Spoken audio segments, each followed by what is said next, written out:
And so I made a loan to this guy. And his first draw was for the demo. I gave him the money for the demo, and then his first payment never arrived. So I drove down and looked at the property. They took everything. It was a shell. They took the plumbing, the electrical, the cabinets, the flooring. They even took the burglar bars off the windows.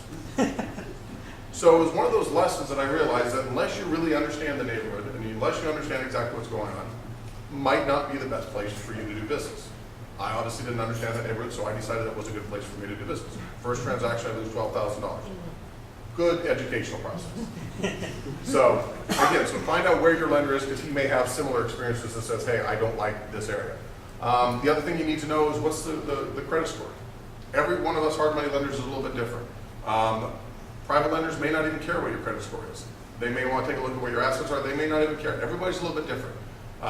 Banks are going to have probably a much higher credit requirement because they've got underwriters and auditors and other people to answer to, so they're going to be a little bit different as well. So just be sure you understand all the requirements of your lender to make sure it's a good fit for what you're doing. Most of us probably require at least a 620 credit score for those that have looking at credit scores.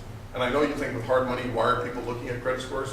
Well, the last 7 years were not kind to a lot of us, and some of them decided that, hey, we'd actually like to do some crazy things to actually see like if the borrower actually pays their bills. I know that's kind of a new concept for us, but we decided we'd embrace that. Are you gonna offer up some sort of range of what an acceptable credit score might be?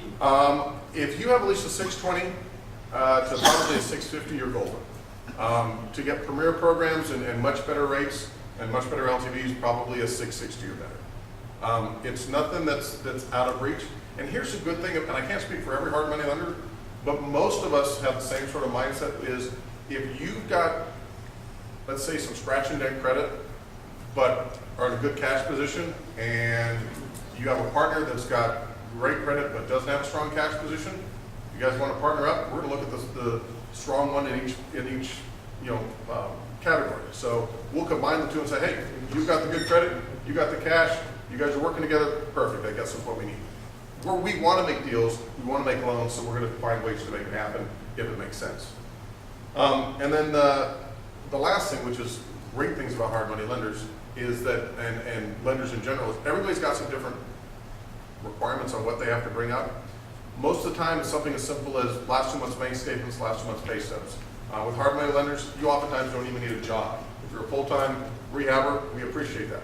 Banks are probably going to want to see a little bit more. They're going to probably want to see last 2 years' bank statements, 2 years' pay stubs, note from your mother, tax returns, that sort of thing. So it all depends on where you're going.